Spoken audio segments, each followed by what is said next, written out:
Good evening, dear listeners, and welcome to another cozy journey into the past.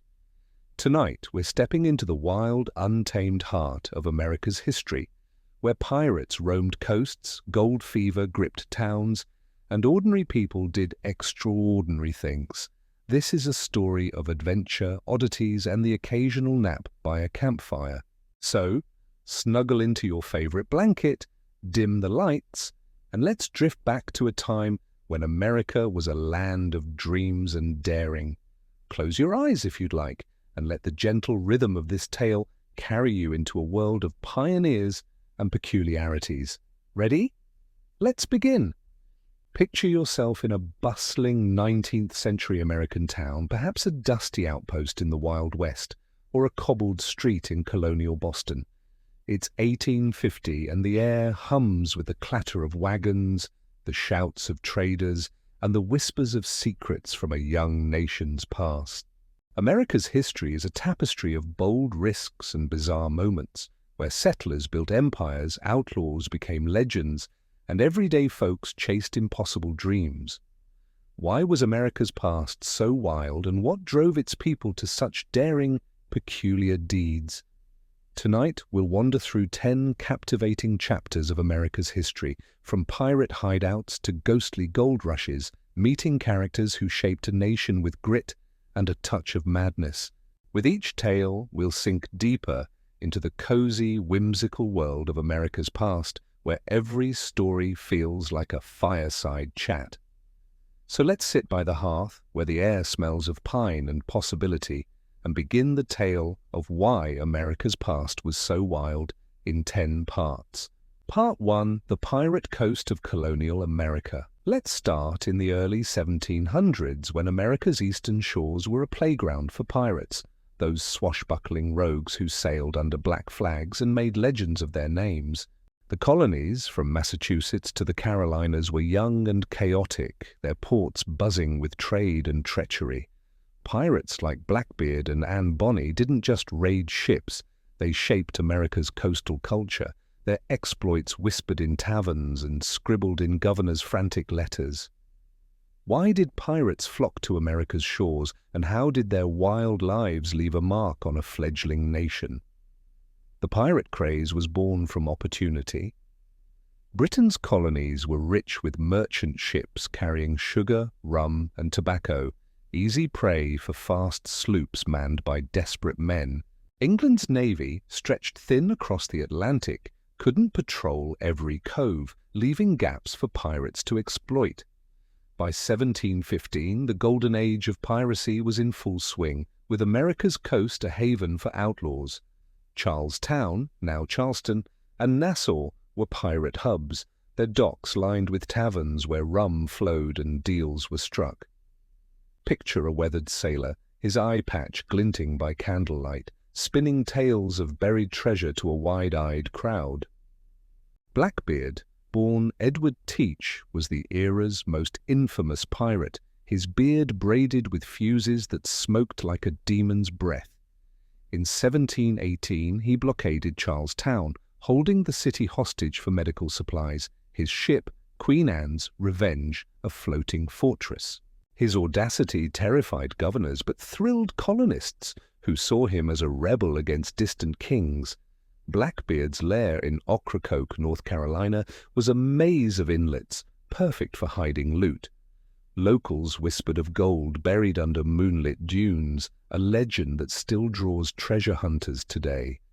Imagine him pacing his deck, the sea wind tugging at his coat, his crew singing shanties under a starry sky. Women, too, defied norms to join the pirate life. Anne Bonny and Mary Read, disguised as men, sailed with Calico Jack Rackham, their swords as sharp as their wits. In 1720 their ship was captured off Jamaica, but Anne and Mary fought fiercely, cursing their crew for surrendering. Their trial in Charlestown was a sensation, with newspapers printing their defiant words. Anne's fate, escaping the gallows by pleading pregnancy, became a colonial legend, her story told in smoky inns. Picture her at the helm, her red hair whipping in the wind, the horizon promising freedom. Pirates weren't just thieves, they were a culture unto themselves. Their ships were floating democracies with crews voting on captains and sharing plunder equally, a radical idea in a world of kings. Pirate codes, scratched on parchment, set rules for everything from duels to drinking, their words a mix of honor and humor. In 1717, a pirate named Sam Bellamy, the Prince of Pirates, captured a ship off Cape Cod, sharing his loot with local fishermen who toasted his name. His ship, the Wider, sank in a storm, its gold and cannons littering the ocean floor, a treasure trove for modern divers. The pirate coast shaped America's identity. Colonial governors, desperate to curb piracy, offered pardons, turning rogues into privateers who fought for the crown. Ports grew rich on pirate trade, their markets stuffed with stolen silks and spices. In 1718, Virginia's Governor Spotswood sent a naval force to kill Blackbeard, his head hung from a ship's bow as a warning. Yet the pirate spirit lingered, inspiring ballads and books. In one diary, a Boston merchant wrote of a pirate's execution, noting the crowd's tears, for they loved his daring, though he broke the law. The decline of piracy came with stronger navies and better forts, but its legacy endured. Coastal towns like Wilmington and Salem preserved pirate lore, their museums displaying rusted cutlasses and faded maps. The pirates' rebellious streak echoed in America's fight for independence, with colonists cheering underdog heroes. Even today, pirate festivals in North Carolina draw crowds, their cannons roaring under summer skies. The pirate coast was a wild chapter, its rogues a symbol of a nation born in defiance. As we drift through this first chapter, picture a moonlit harbor, where a pirate ship rocks gently, its crew whispering of gold, the air thick with salt and secrets. The pirate coast was a world of risk and romance, its stories a spark in America's wild heart. Let's linger here a moment, in the glow of the ship's lantern, before we move on to the next chapter of our tale. Part 2. The Witch Trials that shocked New England. Let's journey to 1692 to the chilly villages of Massachusetts, where a wave of fear and accusation turned neighbors into enemies and birthed one of America's strangest chapters, the Salem Witch Trials.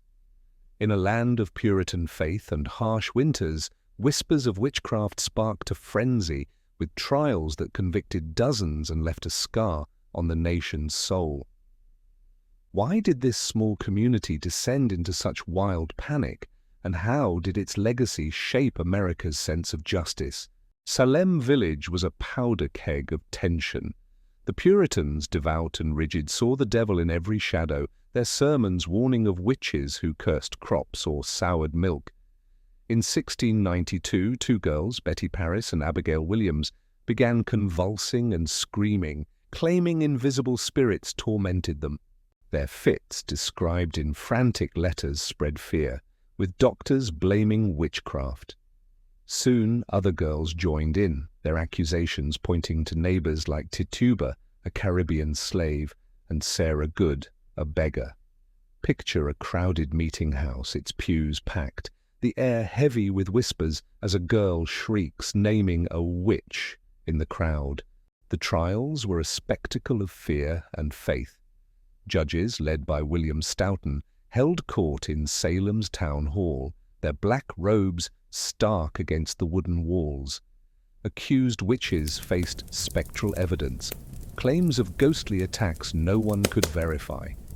Tituba confessed, spinning tales of flying on broomsticks, her words thrilling and terrifying the court.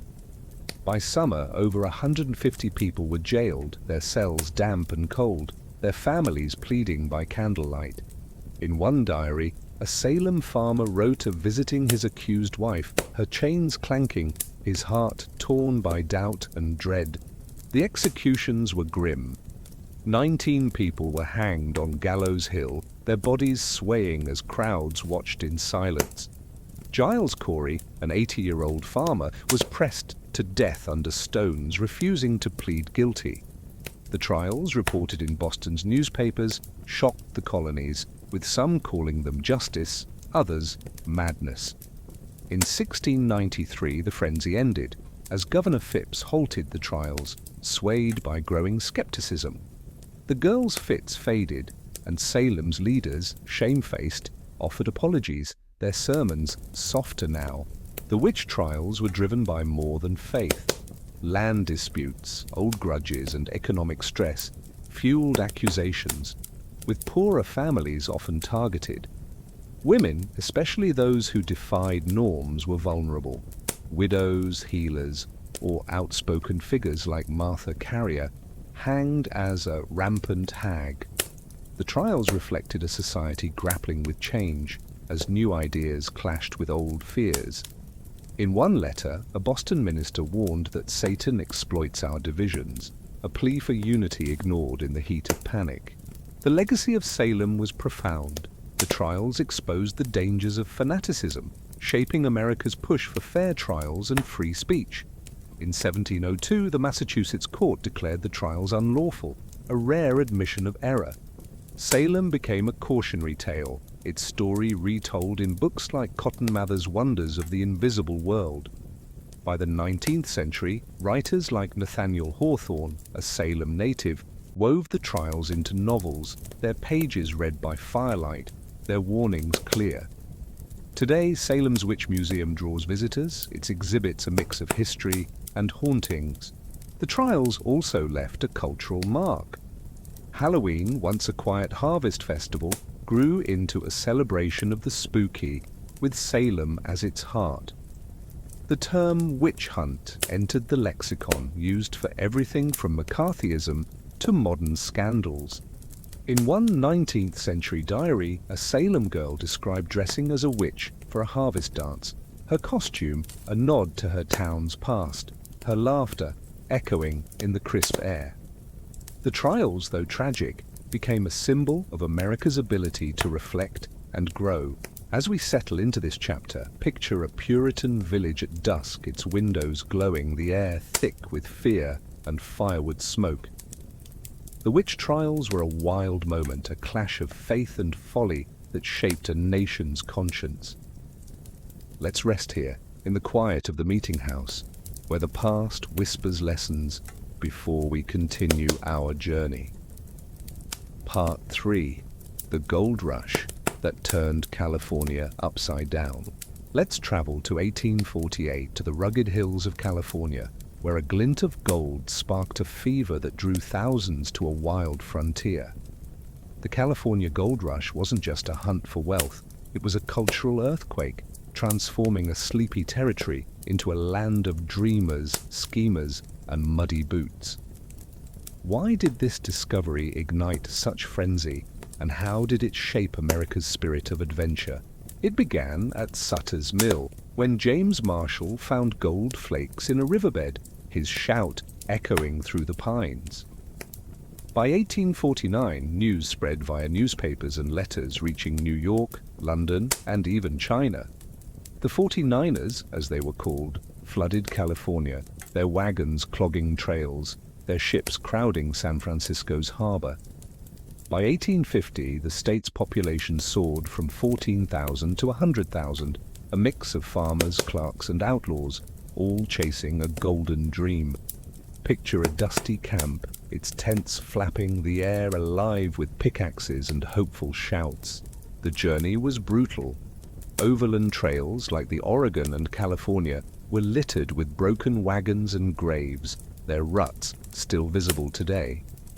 Ships rounded Cape Horn, a 6-month slog through storms, their passengers seasick but starry-eyed. In one diary, a New York tailor described his ship's cook serving weevil bread, his pen shaking with hunger. Others, like Chinese miners, sailed from Canton, their junks braving Pacific gales, drawn by tales of Gold Mountain.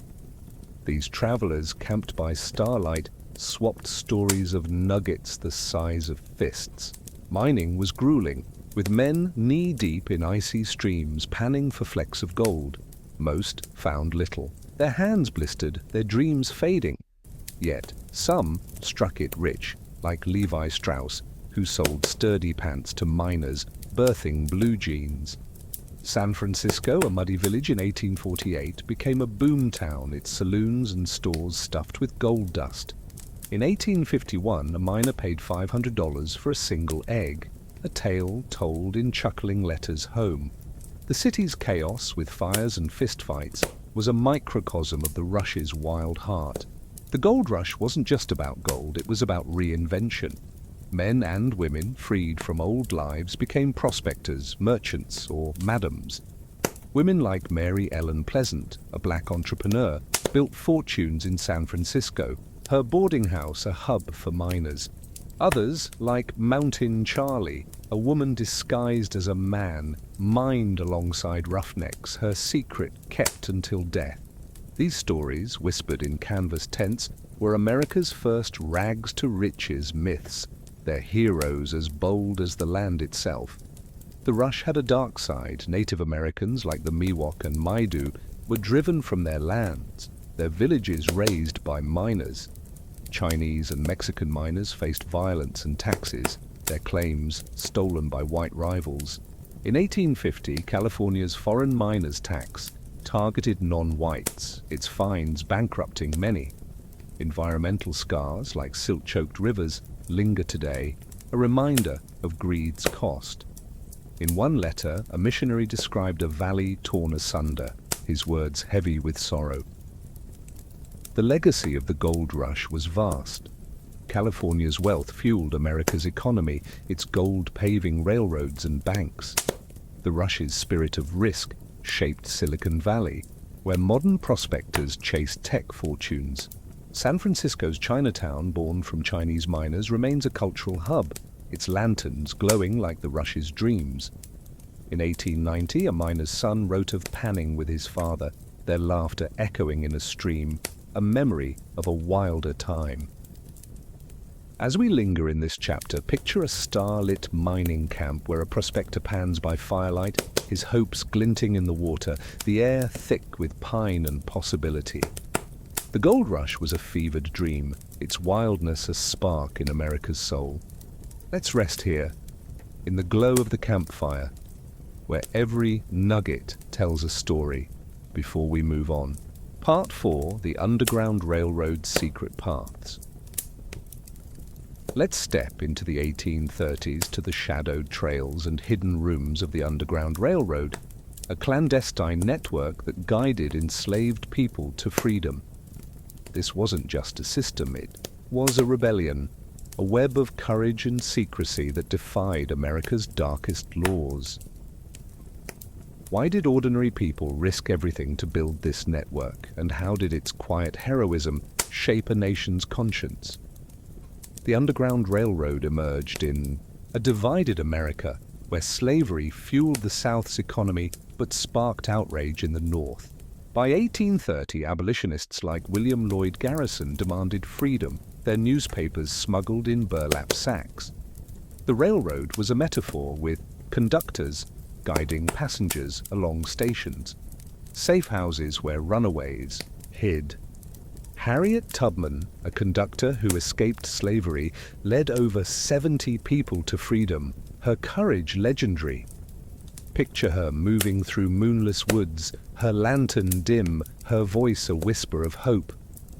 The network was a patchwork of bravery. Quakers in Pennsylvania, black churches in Ohio, and farmers in Indiana opened their homes, their cellars, hiding families under trapdoors. Conductors used coded signals, quilt patterns, lantern flashes to guide runaways.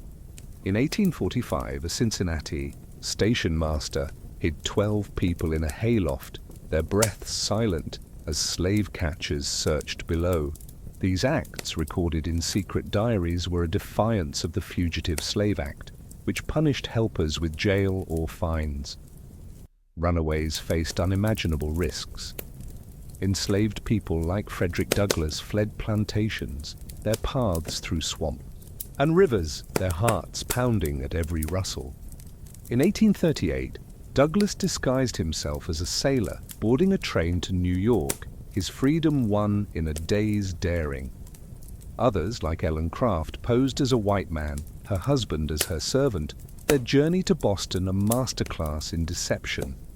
These stories, whispered in safe houses, were America's first tales of resistance, their heroes unsung but unbroken. The Underground Railroad was more than escape. It was a community. Free black communities in Philadelphia and Boston funded safe houses, their barbershops and churches, hubs of planning. White allies like Levi Coffin, dubbed the President of the Underground Railroad, sheltered thousands in Indiana, his home a beacon of hope. In one letter, a runaway described Coffin's wife serving warm bread, her kindness a taste of freedom. These moments, shared by firelight, wove a network of trust across a fractured land. The system wasn't flawless.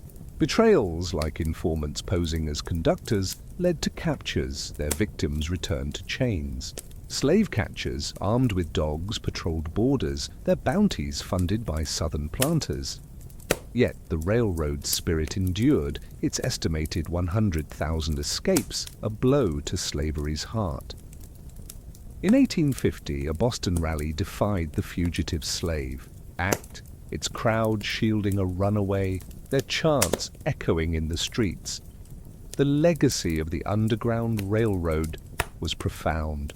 It fueled the Civil War, with abolitionists like Tubman serving as spies for the Union. Its stories, told in memoirs like Douglas's narrative, inspired the fight for civil rights.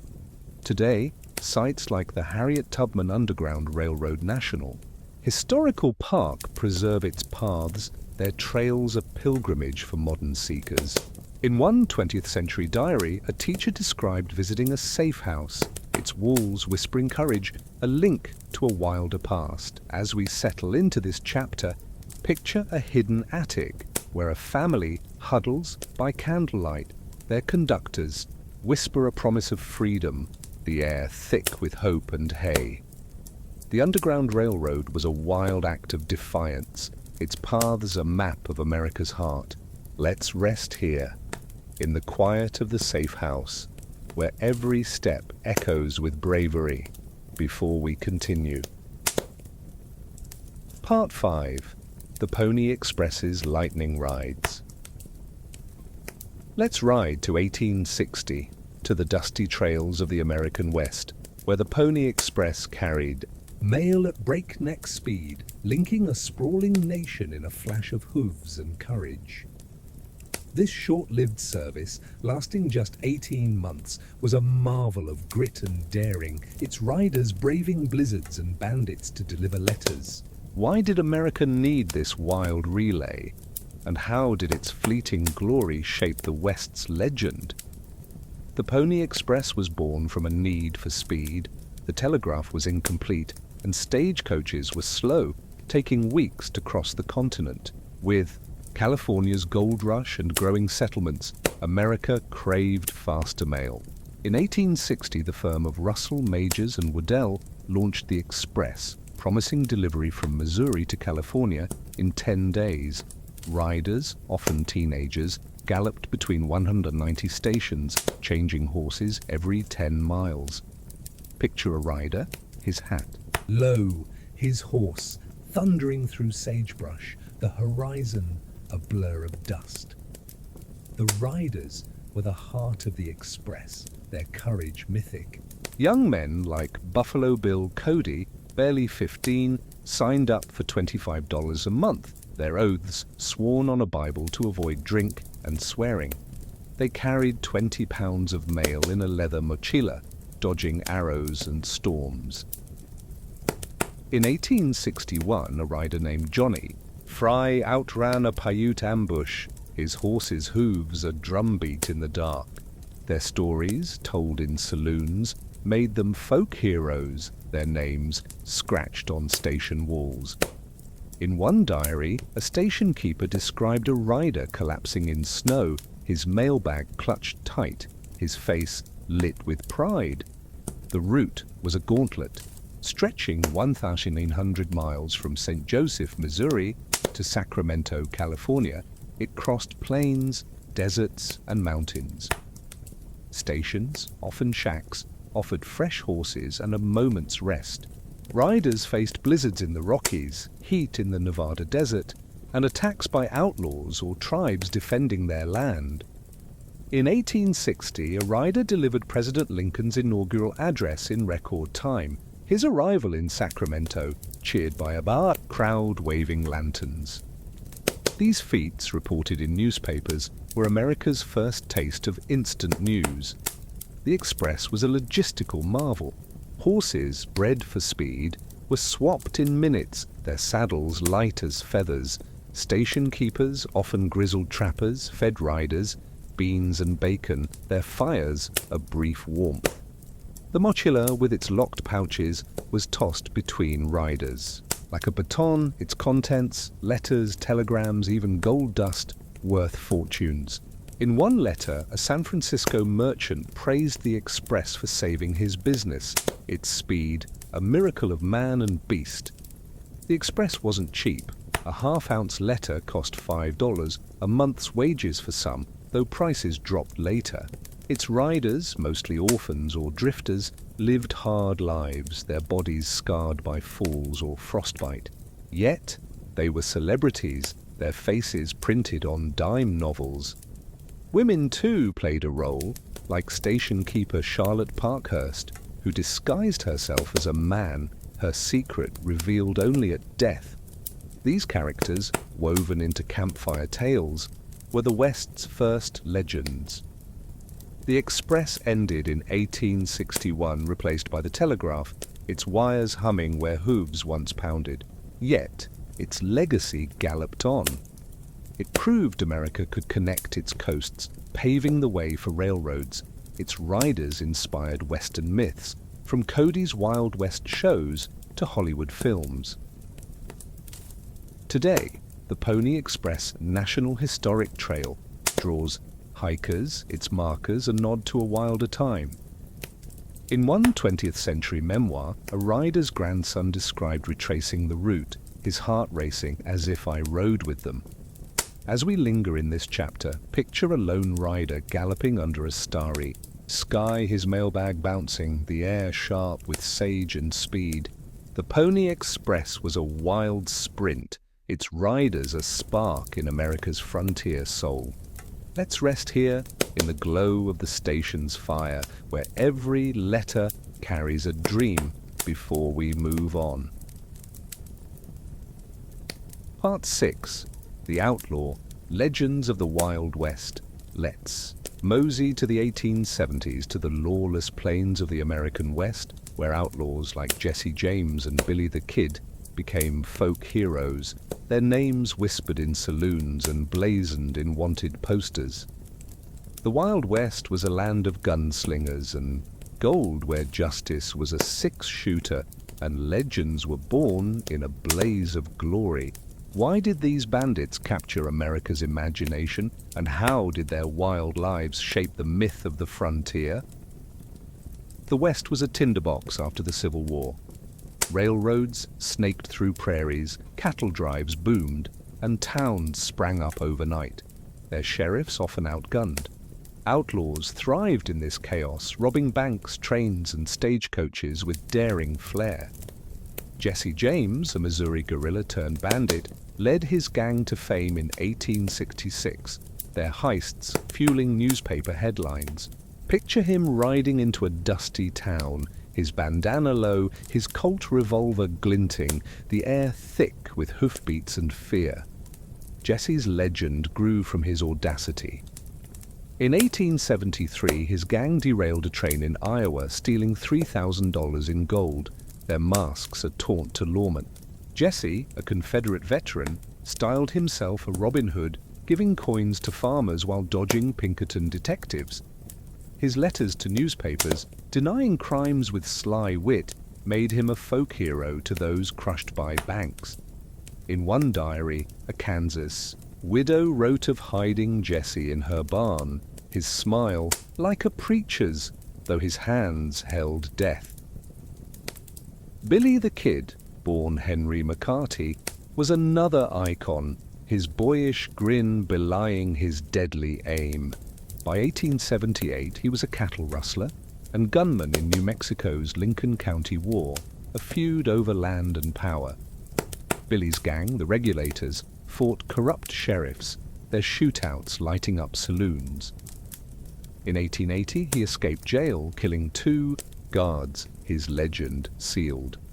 Picture him in a cantina, his boots tapping to a fiddle, his eyes scanning for bounty hunters, the air heavy with tequila and tension. Outlaws weren't just criminals, they were symbols. The West, with its wide skies and few laws, offered freedom to those fleeing pasts or poverty. Women, like Belle Starr, the bandit queen, rode with gangs, her pistols as sharp as her wit. In 1883, Belle robbed a Texas stagecoach, her velvet dress a contrast to her outlaw life. These figures, sketched in dime novels, were America's rebels, their stories read by lamplight, their daring a spark in a tamed world. The outlaw. Life was brutal. Gangs lived in hideouts like Missouri's Robbers Cave, their campfires hidden by cliffs. Betrayals were common, with bounties tempting friends to turn traitor. In 1882, Jesse James was shot by his own gang member, Bob Ford, for $10,000, his death mourned by crowds. Billy the Kid met his end in 1881, gunned down by Sheriff Pat Garrett, his last words a defiant "Quien es?" These deaths, reported in telegrams, only fueled their myths, their faces printed on saloon walls. The law eventually tamed the West. Railroads brought marshals and barbed wire fenced the plains' shrinking outlaw havens.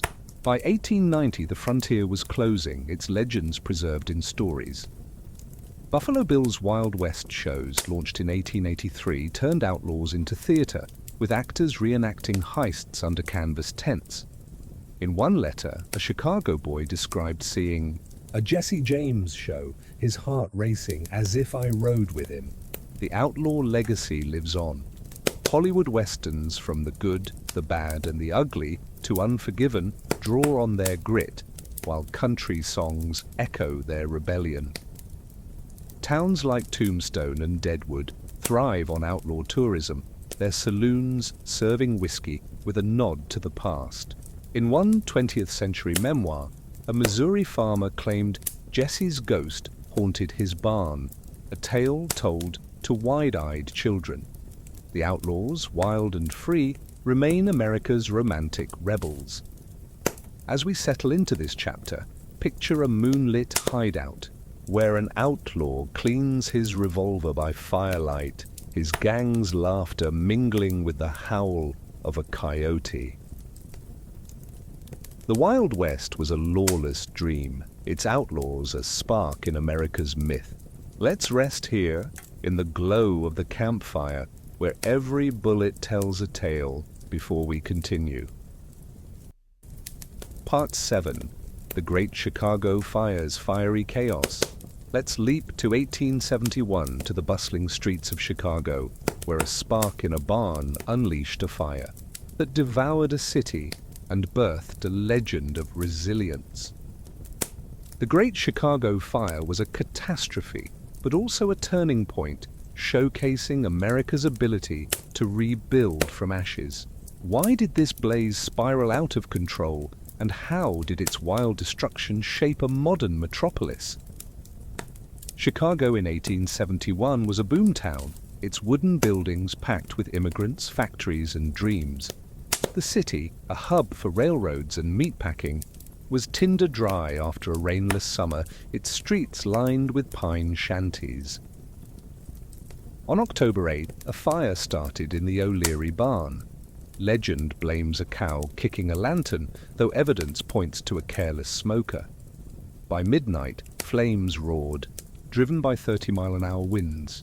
Picture a family fleeing their home, their faces lit by fire, the air thick with smoke and screams. The fire was relentless, burning for 2 days, consuming 17,000 buildings and 73 miles of streets. The heat melted iron rails and embers leapt the Chicago River, igniting the business district. The courthouse's bell tolled until its tower collapsed, a sound haunting survivors' dreams. In one diary, a merchant described watching his store burn, his ledgers dancing in flames like ghosts. Refugees, over 100,000 strong, camped in parks, their blankets shared under a sky red as hell. Heroes emerged in the chaos. Firefighters, led by Chief Matthias Schaffer, battled with hand-pumped engines, their hoses useless against the inferno. Citizens saved what they could: books, pianos, even a pet parrot carried in a cage. In 1871, a priest named Father Darman led his congregation to safety, his church spared as if by miracle. These stories, scribbled in letters, were Chicago's first tales of grit, their courage a beacon in the dark. The fire's causes were debated fiercely. Poor planning with wooden buildings and no fire breaks fueled the blaze, as did a weak fire department. The O'Leary family, Irish immigrants, faced blame, their barn a scapegoat for nativist fears. In 1872, a newspaper cleared Mrs. O'Leary, but her legend endured, her name a punchline in saloons. The fire's randomness, sparing some homes, torching others, added to its mystique, with survivors whispering of fate or divine wrath. Rebuilding was Chicago's triumph. Within days, donations poured in from New York, London, even Tokyo. There, coins funding tents and soup kitchens. By 1873, the city rose anew, its skyscrapers of steel and stone a defiance of fire. Architects like Louis Sullivan pioneered modern design, their buildings a symbol of progress. In one letter, a carpenter described laying the first brick, his hands building a city from dreams. The World's Columbian Exposition of 1893, held in Chicago, showcased this rebirth, its white palaces dazzling the world. The fire's legacy was vast. It spurred fire codes, sprinklers, and professional fire departments, saving countless lives. Chicago's skyline, born in ashes, inspired cities worldwide, its towers a testament to resilience. The fire's story, told in books like The Great Fire by Jim Murphy, remains a bedtime staple, its drama soothing readers into sleep. Today, Chicago's Fire Museum preserves relics like a melted bell, its halls a pilgrimage for history lovers. As we linger in this chapter, picture a smoldering street where a family sifts through ashes, their hopes rising with the dawn, the air sharp with smoke and survival. The Great Chicago Fire was a wild catastrophe, its flames a spark in America's spirit. Let's rest here, in the quiet of the rebuilt city where every brick tells a story, before we move on. Part 8. The Ghost Towns of the Mining Boom. Let's wander to the 1880s, to the ghostly remnants of America's mining boom, where towns sprang up around silver and gold, only to crumble when the veins ran dry. Places like Bodie, California, and Tombstone, Arizona, were once alive with saloons and dreams, their streets now silent but for the wind. Why did these towns flare so brightly, and how did their wild rise and fall shape America's frontier myth? The mining boom was a fever, sparked by strikes like the Comstock Lode in 1859, which poured silver into Nevada's hills. By the 1870s, prospectors flooded the West, their picks ringing in canyons from Colorado to Montana. Towns like Bodie grew overnight, their tents replaced by clapboard stores and opera houses. In 1880, Bodie's population hit 10,000, its 65 saloons buzzing with card games and gunfire. Picture a miner, his face dust-caked, toasting a nugget in a candlelit bar, the air thick with whiskey and hope. Life in these towns was wild. Miners, A mix of Irish, Chinese, and Mexicans worked 12-hour shifts, their lanterns flickering in shafts. Saloons offered escape, their pianos plinking as dance hall girls twirled. Violence was common. Bodie's bad man from Bodie was a feared gunslinger, his name a warning.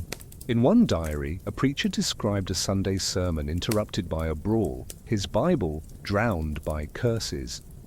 Yet community thrived, with schools, theatres, and newspapers, their pages printed on hand-cranked presses. Women were vital to these. Towns, some, like Julia Bulett in Virginia City, ran brothels, their wealth rivaling bankers. Others, like schoolteacher Sarah Winnemucca, taught Paiute children, bridging cultures. In 1881, a Tombstone seamstress opened a bakery, her pies a comfort to homesick miners. These women, their stories scribbled in letters, were the backbone of boom towns, their grit a match for the rugged land. The boom's collapse was swift. By the 1890s, mines emptied and towns withered as miners left for new strikes. Bodie's last residents, a handful of hermits, stayed into the 1930s, their cabins creaking in the wind. Tombstone, famed for the OK Corral shootout, faded after floods ruined its mines, its streets now a tourist draw. In one letter, a Bodie merchant described his shop's final day, his shelves bare, his heart as empty as the hills. The ghost. Towns left a rich legacy. They fueled America's economy, their silver and gold funding railroads and wars. Their stories, told in novels like Lonesome Dove, shaped the Western genre, their dust a backdrop for Hollywood's cowboys. Today, preserved towns like Virginia City draw visitors, their saloons serving sarsaparilla under creaking fans. In one 20th century memoir, a hiker described camping in Bodie, its silence like a song of the past, a nod to a wilder time. The ghost towns also taught resilience. Survivors rebuilt elsewhere, their spirit echoing in modern boom and bust towns. The environmental scars, abandoned shafts, poisoned streams, sparked early conservation efforts, a lesson in balance. The towns with their sagging roofs and faded signs remain America's haunted dreams, their echoes a call to remember. As we settle into this chapter, picture a deserted main street, its saloon doors swinging, the air sharp with sage and silence, a miner's ghost lingering by a rusted pick. The ghost towns were a wild gamble, their ruins a spark in America's story. Let's rest here, in the quiet of the abandoned town where every creak tells a tale before we continue. Part 9, the vaudeville shows that lit up America. Let's step into the 1890s to the glittering stages of America's vaudeville theaters, where jugglers, singers, and comedians dazzled crowds with a wild mix of talent and tomfoolery. Vaudeville was the nation's first mass entertainment, a kaleidoscope of acts that brought joy to cities and towns. Why did this eclectic showbiz craze sweep America, and how did its wild performances shape modern culture? Vaudeville emerged in a booming America, its cities swelling with immigrants and workers hungry for fun. By 1880, theaters in New York, Chicago, and San Francisco offered variety shows, a mix of music, dance, and skits, affordable at 10 cents a seat. Unlike stuffy opera houses, vaudeville welcomed all, families, laborers, even kids clutching pennies. In 1895, a New York theater packed 2,000 people nightly, their cheers shaking the rafters. Picture a stage lit by gaslight, a juggler tossing flaming torches, the air thick with popcorn and applause. The acts were a carnival of talent. Comedians like the Marx Brothers cracked wise, their slapstick sparking roars. Singers like Sophie Tucker, the Red Hot Mama, belted ballads, her voice a velvet thunder. Magicians sawed ladies in half, while acrobats flipped over astonished crowds. In 1890, a Chicago show featured a dog playing piano, its paws a blur to delighted gasps. These performers, their stories scribbled in playbills, were America's first stars, their names glowing on marquees. Vaudeville was a melting pot. Immigrant performers, from Irish dancers to Jewish comics, brought their cultures to the stage, blending them into a new American sound. Black performers, like Burt Williams, faced racism but won hearts with wit and song. Their acts a quiet rebellion. Women, like dancer Loie Fuller, twirled in silk lit by electric bulbs, their grace defying norms. In one diary, a Boston girl described Fuller's serpentine dance, its colors like a dream, her heart racing as she watched. Theaters were the heart of vaudeville, their plush seats and gilded balconies a world of wonder. Managers, like B.F. Keith, ran circuits, sending acts across the country, from Omaha to Atlanta. Performers lived on trains, their trunks stuffed with costumes, their nights spent swapping stories in diners.